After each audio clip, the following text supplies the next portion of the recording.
Halo, Bapak Ibu yang saya hormati. Salam hangat dari saya untuk Anda semua, dimanapun berada. Hari ini, kita akan membahas sesuatu yang mungkin sering dirasakan, tapi jarang dibicarakan secara terbuka, yaitu rasa sepi dan gelisah di usia senja. Sebelum kita mulai, seperti biasa, ayo absen dulu di kolom komentar. Tulis nama panggilan, usia, dan kota tempat tinggal. Saya ingin mengenal Anda lebih dekat. Karena video ini saya buat khusus untuk Anda. Bapak Ibu, pernah nggak merasa seperti ini? Di rumah ada keluarga, ada suara tawa cucu, tapi hati tetap terasa kosong? Atau malam hari sulit tidur karena pikiran tak berhenti mengembara? Kalau iya, Anda tidak sendirian. Kesepian itu bukan berarti tidak ada orang di sekitar. Tapi saat tidak ada yang benar-benar memahami perasaan kita. Hari ini, saya ingin berbagi cara-cara sederhana dan penuh makna agar hari-hari Bapak Ibu terasa lebih tenang, lebih damai, dan tentu saja, lebih bahagia. Karena usia senja bukan akhir segalanya. Justru ini adalah waktu untuk menikmati hidup dengan lebih sadar, lebih dalam, dan lebih damai. Siapkan teh hangat, duduk yang nyaman. Mari kita mulai perjalanan ini bersama-sama. Bapak Ibu, saat usia kita bertambah, banyak hal yang berubah. Anak-anak mulai sibuk dengan kehidupannya masing-masing. Teman sebaya banyak yang sudah berpulang. Rutinitas kerja sudah tidak ada lagi, dan tubuh kita juga tak sekuat dulu. Perubahan-perubahan ini kadang membuat hati terasa kosong. Muncul rasa seperti, saya ini masih berguna atau tidak ya? Atau, mengapa hati ini terasa sunyi, padahal saya tidak sendirian? Itulah yang disebut rasa sepi atau dalam istilah psikologi disebut loneliness. Bukan hanya tentang kesendirian fisik, tapi juga perasaan tidak terhubung secara emosional dengan orang lain. Lalu, rasa gelisah juga sering menyertai. Gelisah karena memikirkan kesehatan, takut menjadi beban keluarga. Gelisah karena merasa hidup tidak lagi penuh warna seperti dulu. Menurut sebuah studi dari Harvard, lebih dari 40% lansia merasa kesepian secara rutin, dan ini bisa berdampak langsung ke kesehatan, baik fisik maupun mental. Kesepian bisa menurunkan daya tahan tubuh, membuat kita lebih mudah terserang penyakit. Dan kalau dibiarkan terlalu lama, bisa memicu depresi atau bahkan mempercepat kepikunan. Tapi kabar baiknya, rasa sepi dan gelisah ini bukan sesuatu yang tidak bisa diatasi. Ada banyak cara alami, sederhana, dan penuh makna untuk kembali merasa tenang dan bahagia. Di bagian selanjutnya, saya akan bagikan cara-cara itu. Kita akan mulai dari hal yang paling sederhana, tapi sangat ampuh. Yuk, kita lanjut ke bagian berikutnya. Bapak Ibu yang saya sayangi, mungkin ada di antara kita yang merasa, sepi dan gelisah itu biasa, nanti juga hilang sendiri. Tapi ternyata tidak sesederhana itu. Kesepian bukan cuma soal perasaan, tapi bisa memengaruhi seluruh tubuh kita. 1. Berpengaruh ke otak dan daya ingat. Sebuah penelitian dari Universitas California menunjukkan bahwa lansia yang merasa kesepian punya risiko lebih tinggi mengalami kepikunan. Kenapa? Karena saat kita merasa sendiri terus-menerus, otak kehilangan latihan sosial yang penting untuk menjaga fungsi ingatan. Bayangkan otak seperti otot. Kalau tidak digunakan, lama-lama bisa lemah. 2. Menurunkan sistem imun tubuh. Rasa cemas dan sepi yang berkepanjangan bisa meningkatkan hormon stres, seperti kortisol. Studi dari National Institute of Aging menunjukkan bahwa lansia yang kesepian memiliki sistem kekebalan tubuh yang lebih rendah dan lebih mudah sakit. Jadi jangan heran jika lansia yang sering merasa gelisah, juga sering mengeluh pusing, tidak nafsu makan, atau gampang masuk angin. 3. Mengganggu pola tidur dan munculkan insomnia. Bapak Ibu mungkin pernah mengalaminya. Sudah berbaring sejak jam 9 malam, tapi mata tidak bisa terpejam. Pikiran mengembara, hati tidak tenang, dan akhirnya begadang tanpa sadar. Tidur yang terganggu ini kalau terus-menerus bisa memicu masalah serius lainnya.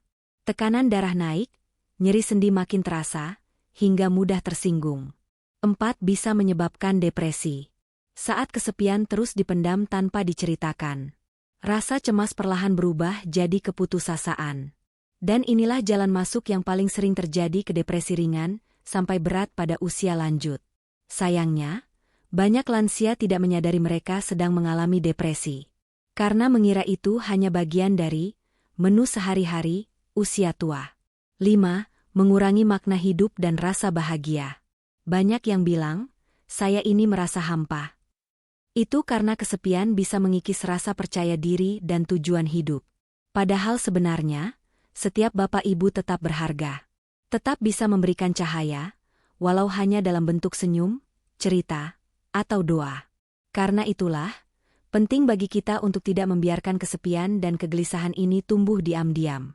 Jangan biarkan ia menjadi akar yang menghancurkan ketenangan jiwa. Dan kabar baiknya, sebentar lagi saya akan ajak Bapak Ibu mengenal cara pertama untuk keluar dari rasa sepi itu. Kita akan mulai dari hal kecil, tapi berdampak besar bagi hati. Bapak Ibu, salah satu cara paling sederhana tapi sangat kuat untuk mengusir rasa sepi adalah memiliki rutinitas harian yang bermakna. Bukan rutinitas yang asal-asalan, tapi yang membuat hati merasa berguna, hidup terasa tertata, dan ada alasan untuk bangun setiap pagi. Kenapa rutinitas itu penting? Saat kita punya kegiatan tetap, pikiran kita jadi lebih fokus, emosi lebih stabil, dan tubuh pun merasa lebih siap menjalani hari. Bayangkan seperti ini, rutinitas adalah tali penuntun yang membantu kita tidak hanyut oleh perasaan sepi atau gelisah. Contoh rutinitas harian yang sederhana tapi bermakna. 1. Pagi hari. Bangun di jam yang sama setiap hari. Mengawali hari dengan doa dan mengucap syukur. Menyiram tanaman atau menyapu halaman kecil. Minum air putih hangat sambil melihat matahari pagi. 2. Siang hari. Menyiapkan makanan sendiri atau membantu sedikit di dapur. Menonton tayangan yang menenangkan, bukan yang menegangkan. Menulis jurnal sederhana, hari ini saya bersyukur karena. 3. Sore hari. Jalan kaki ringan di pekarangan atau halaman depan. Membaca buku, Al-Quran atau kitab suci, atau majalah favorit. Telepon teman lama atau kirim pesan ke anak cucu. 4. Malam hari. Menyiapkan tempat tidur dengan rapi. Mendengarkan murotal, musik lembut, atau suara alam. Berdoa sebelum tidur, mengingat 3 hal baik hari ini. Rutinitas, kepastian, ketentraman. Di usia senja, perubahan seringkali membuat kita tidak nyaman. Dengan rutinitas yang baik, kita bisa menciptakan pulau tenang di tengah perubahan itu. Dan hebatnya lagi, rutinitas tidak harus berat. Yang penting adalah niat dan ketulusan saat melakukannya. Kisah singkat, Pak Roni, 71 tahun, dari Jogja. Pak Roni kehilangan istrinya 2 tahun lalu. Awalnya, setiap hari terasa kosong.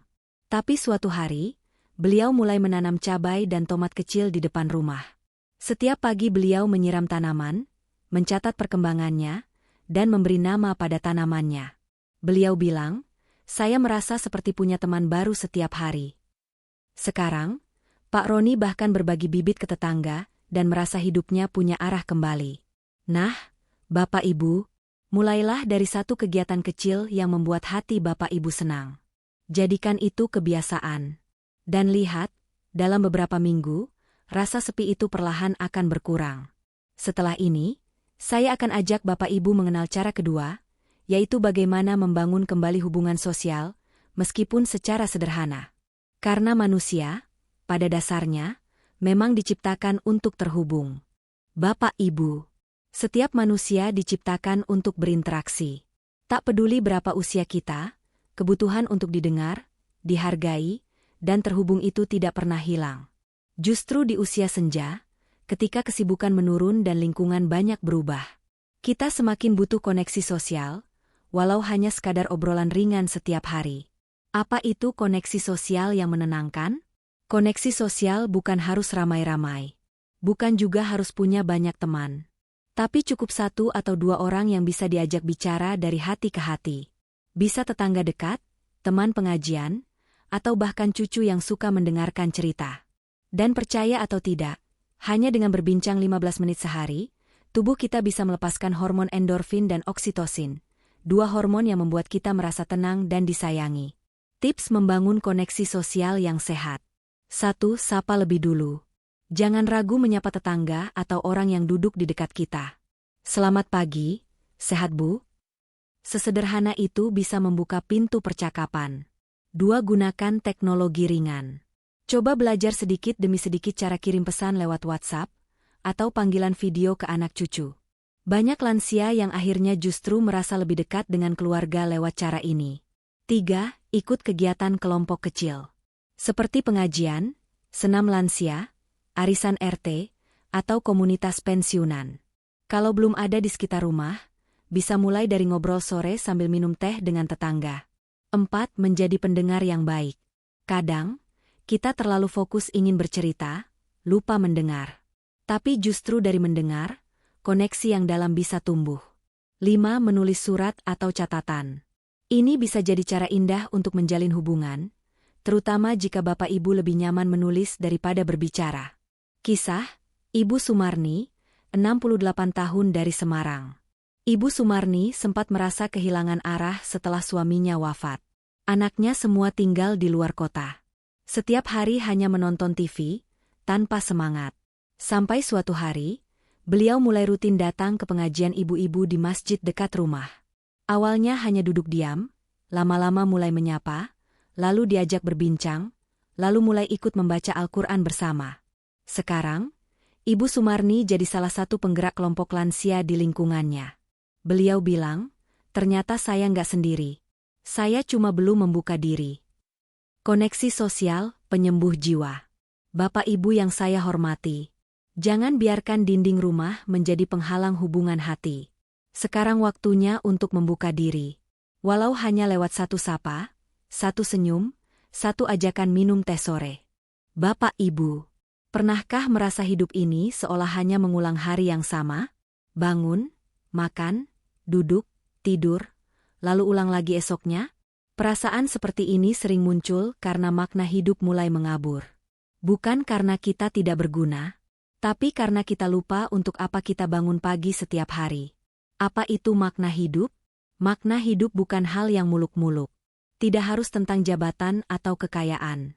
Tapi lebih kepada perasaan bahwa hidup kita berarti, walau untuk hal yang kecil. Misalnya, 1. Merawat tanaman agar rumah terasa hidup. 2. Menjadi tempat curhat anak atau cucu. 3. Mendoakan tetangga dan orang yang kita sayangi setiap hari. Itu semua bentuk makna hidup. Dukungan dari studi penelitian.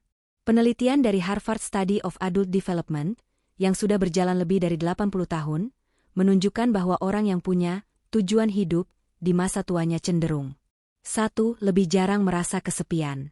2. Punya risiko demensia yang lebih rendah. 3. Lebih sehat secara mental dan fisik.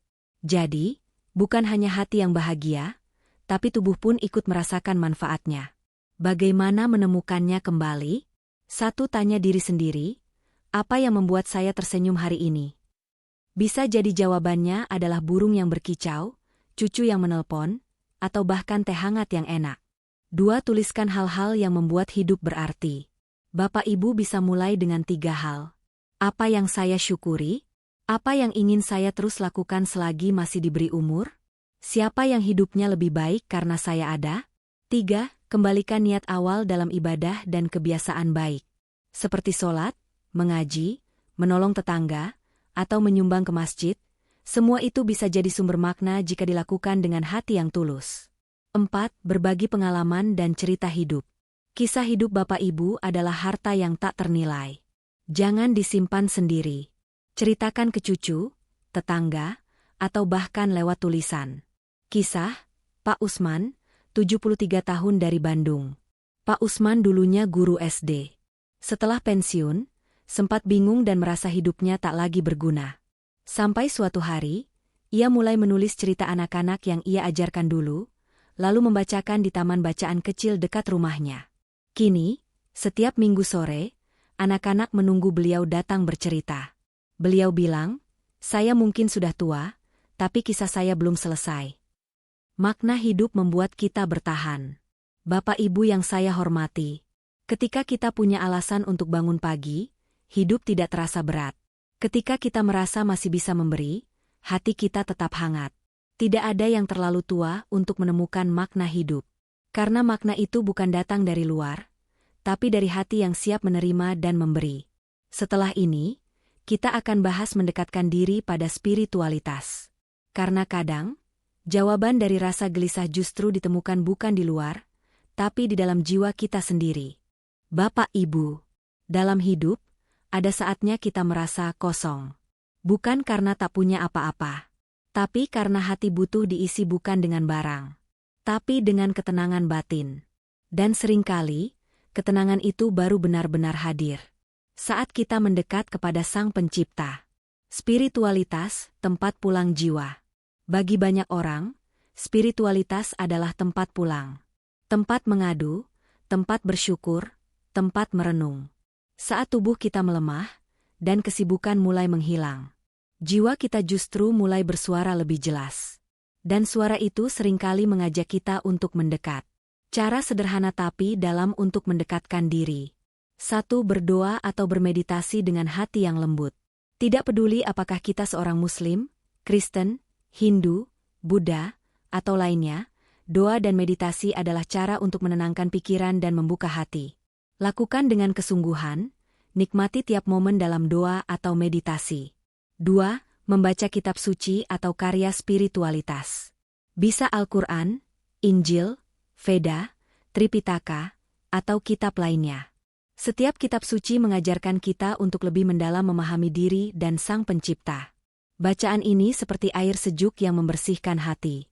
3. Zikir, puji-pujian, atau penyembahan. Banyak agama mengajarkan zikir, pujian, atau penyembahan kepada Tuhan sebagai cara untuk mendekatkan diri. Ini bisa menjadi praktik sederhana, seperti menyebut nama Tuhan atau menyanyikan pujian dalam agama kita, yang menenangkan jiwa. 4. Bersyukur dalam diam. Duduk di pagi hari, menatap alam sekitar, lalu berkata dalam hati, "Terima kasih, Tuhan, saya masih bisa menghirup udara ini." Syukur yang sederhana tapi mendalam memberi kedamaian dalam diri kita. 5. Menulis surat kepada Tuhan atau spiritualitas. Ini bukan ritual, tapi bentuk kejujuran hati. Ambil kertas, tulis keluh kesah, rasa syukur, harapan. Bukan untuk dibaca orang lain, tapi untuk membuat hati lebih ringan. Studi dan pemahaman ilmiah. Penelitian dari National Institute on Aging menyebutkan bahwa lansia yang aktif secara spiritual. 1. Lebih rendah tingkat stresnya. 2. Jarang terkena depresi. 3. Dan memiliki rasa damai yang lebih kuat di masa tua. Ini karena spiritualitas membantu seseorang memaafkan diri sendiri, melepaskan penyesalan, dan menerima keadaan. Kisah, Ibu Maryam, 76 tahun dari Banjarmasin. Ibu Maryam dulunya aktif ikut pengajian, tapi setelah jatuh dan sakit, ia jadi jarang keluar rumah. Namun, ia mulai membuat jadwal ibadah pribadi di rumah. Pagi membaca Al-Quran, siang berzikir sambil mendengarkan murotal, malam menulis jurnal syukur. Beliau bilang, "Saya mungkin sendiri secara fisik, tapi hati saya tidak kosong lagi." Spiritualitas membuat beliau merasa dekat, walau dalam sunyi. Mengisi kekosongan bukan dengan dunia, tapi dengan cahaya hati. Bapak Ibu yang saya hormati, mendekatkan diri kepada Tuhan atau kekuatan spiritual yang kita yakini tidak hanya menenangkan, tapi juga menguatkan. Saat dunia terasa menjauh, Dialah yang selalu dekat. Dan seringkali, rasa sepi dan gelisah itu bukan karena tidak punya teman, tapi karena kita butuh waktu untuk kembali mengingat siapa diri kita sebenarnya. Setelah ini, kita akan masuk ke bagaimana memberi kepada orang lain justru bisa menyembuhkan diri sendiri. Karena, dalam memberi, sebenarnya hati kita sedang menerima. Bapak Ibu, di usia senja, banyak yang merasa hidup sudah tidak lagi bermakna. Tapi saya ingin memberitahu Bapak Ibu bahwa kita masih sangat dibutuhkan. Ada banyak cara untuk berbagi kepada orang lain, dan itulah yang bisa menghidupkan kembali semangat kita. Memberi itu menghidupkan hati. Pernahkah Bapak Ibu merasa lebih bahagia setelah membantu seseorang? Entah itu sekadar memberi senyuman, atau membantu tetangga yang membutuhkan. Ini bukan hanya tentang materi. Bahkan kata-kata, perhatian, dan tindakan sederhana seperti menjadi pendengar yang baik bisa sangat berarti. Ketika kita memberi, kita bukan hanya memberikan kepada orang lain, tapi juga kepada diri kita sendiri. Karena saat hati kita dipenuhi dengan kebaikan, kita pun merasa lebih hidup. Beberapa cara memberi yang bisa dilakukan. 1. Membantu sesama di komunitas. Bapak Ibu bisa jadi relawan di panti jompo, masjid, gereja, atau tempat ibadah lain. Atau bisa juga terlibat dalam kegiatan sosial, seperti membagikan makanan untuk yang membutuhkan. 2. Mengajarkan keterampilan atau pengalaman hidup. Bapak Ibu punya banyak pengalaman hidup yang bisa dibagikan kepada generasi muda. Misalnya mengajarkan cucu cara memasak resep keluarga, atau berbagi pengetahuan tentang sejarah dan budaya. 3. Menyediakan waktu untuk teman atau keluarga. Kadang yang paling dibutuhkan orang lain adalah waktu dan perhatian. Bapak Ibu bisa menghabiskan waktu bersama anak-anak atau teman-teman yang merasa kesepian, sekadar mendengarkan cerita mereka. 4. Berbagi dengan sesama di media sosial. Di dunia yang semakin terhubung ini, berbagi cerita dan pengalaman melalui media sosial bisa memberi inspirasi bagi banyak orang. Studi tentang berbagi dan kesehatan mental. Penelitian menunjukkan bahwa berbagi dengan orang lain dapat meningkatkan kesehatan mental kita. Sebuah studi dari University of Michigan menunjukkan bahwa orang yang aktif memberi dan terlibat dalam kegiatan sosial memiliki tingkat kebahagiaan yang lebih tinggi dan lebih jarang merasa kesepian. Kisah, Pak Hadi, 68 tahun dari Yogyakarta. Pak Hadi dulu adalah seorang guru yang sudah pensiun. Pada awalnya, ia merasa hidupnya mulai kehilangan arah. Sampai suatu hari ia mulai aktif mengajar anak-anak yatim di sekitar rumahnya. Pak Hadi tidak hanya mengajarkan pelajaran sekolah, tetapi juga berbagi nilai-nilai hidup. Anak-anak itu sangat menghargai setiap waktunya, dan Pak Hadi merasa diperlukan lagi. Ia berkata, "Mungkin tubuh saya sudah tua, tapi setiap kali saya membantu mereka, saya merasa muda lagi." Mengapa memberi itu penting? Bapak Ibu yang saya hormati, setiap orang di dunia ini memiliki nilai yang tak ternilai. Saat kita memberi kepada orang lain, kita merasa dihargai, kita merasa berguna. Dan itu memberi kita kekuatan untuk terus melangkah. Bukan tentang seberapa banyak yang kita beri, tetapi seberapa besar hati kita saat memberi. Dengan memberi, kita bukan hanya membawa kebaikan bagi orang lain, tapi juga mendapatkan ketenangan dalam diri kita sendiri. Bapak Ibu yang saya hormati, kita sudah sampai di akhir pembahasan mengenai cara mengatasi rasa sepi dan gelisah di usia senja. Dari menjaga kesehatan tubuh, memperkaya batin melalui spiritualitas, hingga memberi kepada orang lain. Semua itu adalah langkah-langkah yang bisa membawa kedamaian dan kebahagiaan di usia senja. Ingat, hidup ini tidak harus berakhir dengan kesepian. Ada banyak cara untuk tetap merasa dihargai, berguna, dan terhubung dengan orang-orang sekitar kita. Saya ingin mendengar pendapat Bapak Ibu. Dari 5 cara yang sudah kita bahas, mana yang menurut Anda paling membantu untuk mengatasi rasa sepi atau gelisah? Atau mungkin ada cara lain yang Bapak Ibu coba dan sangat membantu? Tulis di kolom komentar ya. Saya sangat senang membaca setiap cerita dan pengalaman Anda. Terima kasih sudah menyaksikan video ini. Semoga apa yang saya bagikan bisa memberikan manfaat dan inspirasi.